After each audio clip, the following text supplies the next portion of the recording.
We left Tally Youngblood jumping off a roof to escape Garbo Mansion after finding her best friend Paris. By the way, what did you think of the way Paris acted toward her when she encountered him? Hmm. Now she's got to get out of New Pretty Town without being discovered. We're starting on page 22 at the beginning of the chapter entitled Shay. The siren faded behind her. It seemed like forever, or only seconds. The tally fell, the gaping faces below becoming larger and larger. The ground hurtled toward her, a space opening in the panicking crowd where she was gonna hit. For a few moments it was just like a flying dream, silent and wonderful. Then reality jerked at her shoulders and thighs, the webbing of the jacket cutting viciously into her. She was taller than pretty standards, she knew. The jacket probably wasn't expecting this much weight. Tally somersaulted in the air, turning headfirst for a few terrifying moments, her face passing low enough to spot a discarded bottle cap in the grass. Then she found herself shooting upward again, completing the circle so that the sky wheeled above her, then over and downward again. More crowd parting in front. Perfect. She had pushed off hard enough that she was bouncing down the hill away from Garbo Mansion, the jacket carrying her toward the darkness and safety of the gardens. Tally spun head over heels twice more, and then the jacket lowered her to the grass. She pulled randomly at straps until the garment made a hissing sound and dropped to the ground. Her dizziness took a moment to clear as she tried to sort up from down. "Isn't she ugly?" someone asked from the edge of the crowd.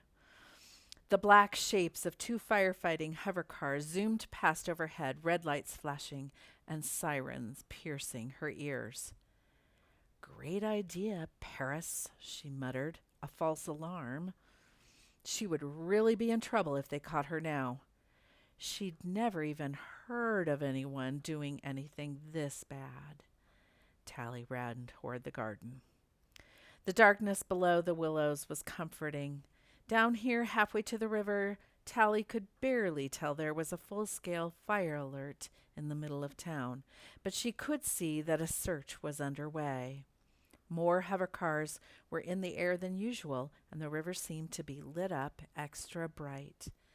Maybe that was just a coincidence, but probably not. Tally made her way carefully through the trees.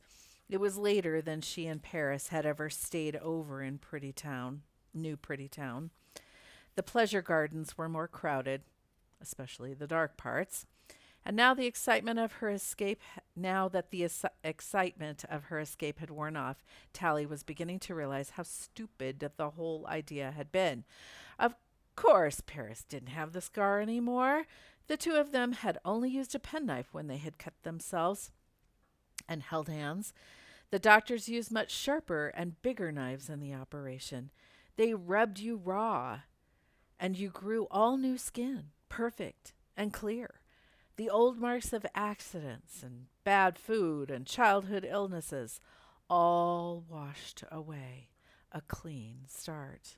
But Tally had ruined Paris's starting over, showing up like some pesky littlie who's not wanted and leaving him with the bad taste of ugly in his mouth, not to mention covered with mud. She hoped he had another vest to change into. At least Paris hadn't seemed too angry. He'd said they'd be best friends again, once she was pretty. But the way he'd looked at her face, maybe that was why they separated uglies from pretties. It must be horrible to see an ugly face when you're surrounded by such beautiful people all the time. What if she'd ruined everything tonight, and Paris would always see her like this? Squinty eyes and frizzy hair, even after she'd had the operation. A hover car passed overhead, and Tally ducked. She was probably going to get caught tonight and never turn pretty at all. She deserved it for being so stupid. Tally reminded herself of her promise to Paris. She was not going to get caught She had to become pretty for him. A light flashed in the corner of her vision. Tally crouched and peered through the hanging willow leaves. A safety warden was in the park. She was a middle pretty, not a new one. In the firelight, the handsome features of the second operation were obvious. Broad shoulders and a firm jaw, a sharp nose, and high cheekbones. The woman carried the same unquestionable authority as Tally's teachers back in Uglyville. Tally swallowed. New pretties had their own wardens. There was only one reason why a middle pretty would be here in New Pretty Town. The wardens were looking for someone, and they were serious about finding him or her. The woman flashed her light at a couple on a bench, illuminating them for a split second it took to confirm that they were pretty. The couple jumped, but the warden chuckled and apologized. Tally could hear her low, sure voice and saw the new pretties relax. Everything had to be okay if she said it was. Tally felt herself wanting to give up, to throw herself on the wise mercy of the warden. If she just explained, the warden would understand and fix everything. Middle pretties always knew what to do. But she had promised Paris. Tally pulled back into the darkness, trying to ignore the horrible feeling that she was a spy, a sneak, for not surrendering to the woman's authority. She moved through the brush as fast as she could. Close to the river, Tally heard a noise in front of her. A dark form was outlined in river lights before her. Not a couple, a lone figure in the dark. It had to be a warden, waiting for her in the brush. Tally hardly dared breathe. She had frozen in mid-crawl, her weight all poised on one knee and one muddy hand. The warden hadn't seen her yet. If Tally waited long enough, maybe the warden would move on. She waited, motionless, for endless minutes. The figure didn't budge. They must know that the gardens were the only dark way in and out of New Pretty Town. Tally's arm started to shake, the muscles complaining about staying frozen for so long, but she didn't dare let her weight settle onto the other arm. The snap of a single twig would give her away. She held herself still until all her muscles were screaming. Maybe the warden was just a trick of the light. Maybe this was all in her imagination. Tally blinked, trying to make the figure disappear, but it was still there, clearly outlined by the rippling lights of the river. A twig popped under her knee. Tally's aching muscles had finally betrayed her, but the figure still didn't move. He or she must have heard. The warden was being kind, waiting for her to give herself up, letting her surrender. The teachers did that at school sometimes, made you realize that you couldn't escape until you confessed everything. Tally cleared her throat, a small, pathetic sound. "I'm sorry," she said. The figure let out a sigh. "Oh, phew. Hey, that's okay. I must have scared you too." The girl leaned forward, grimacing as if she was also sore from remaining still for so long. Her face caught the light. She was ugly too. Her name was Shay. She had long dark hair and pigtails, and her eyes were too wide apart.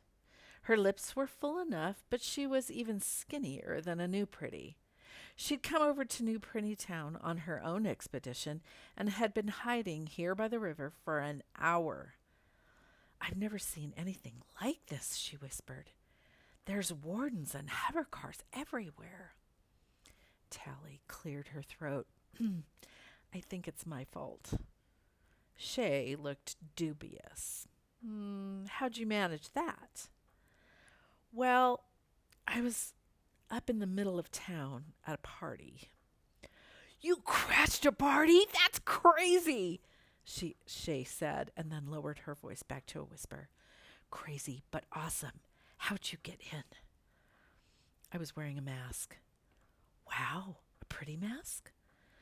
More like a pig mask. It's a long story. Shay blinked.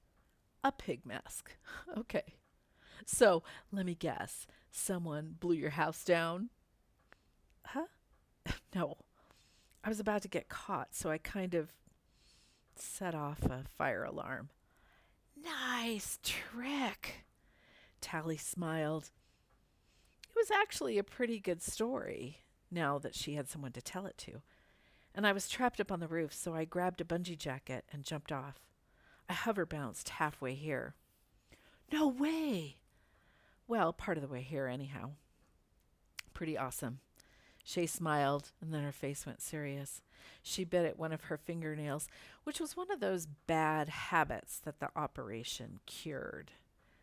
So, Tally, were you at this party to see someone?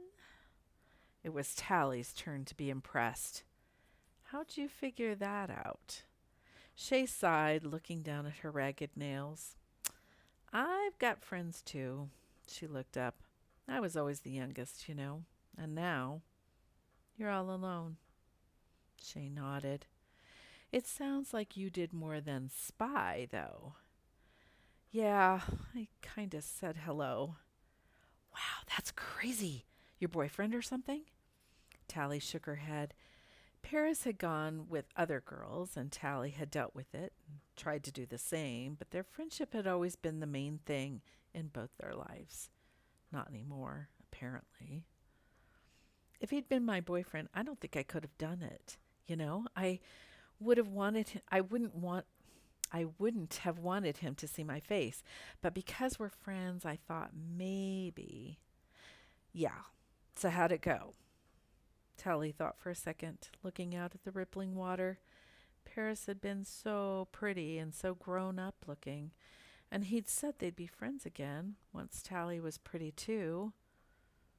Basically, it sucked, she said. Thought so. Except getting away. That part was very cool. Sounds like it. Tally heard the smile in Shay's voice. Very tricky. They were silent for a moment as a hover car went over. But you know, we haven't totally gotten away yet, Shay said. Next time you're going to pull a fire alarm, let me know ahead of time. Sorry about getting you trapped here. Shay looked at her and frowned. Not that. I just meant if I'm going to have to do the running away part, I might as well get in on the fun. Tally laughed softly. Okay, next time I'll let you know. Please do. Shay scanned the river. Looks a little clearer now. Where's your board? My what? Shay pulled a hoverboard from under a bush. You've got a board, right? What'd you do? Swim over? No, Hey, wait. How'd you get a hoverboard to take you across the river? Anything that flew had minders all over it. Shay laughed. That's the oldest trick in the book. I figured you'd know all about it. Tally shrugged. I don't board much. Well, this one will take both of us. Wait, shh. Another hover car had come into view, cruising down the river just above the height of the bridges. Tally waited for a count of 10 until it had passed before she spoke. I don't think it's a good idea flying back. So how did you get over? Follow me. Tally rose from her crouch onto hands and knees and crawled a bit ahead. She looked back. Can you carry that thing? Sure, doesn't weigh much. Shay snapped her fingers and the hoverboard drifted upward. Actually, it doesn't weigh anything, unless I tell it to. That's handy. Shay started to crawl, the board bouncing along behind her, like a Little Ease balloon. Tally couldn't see any string, though. So, where are we going? Shay asked. I know a bridge, but it'll tattle. Not this one.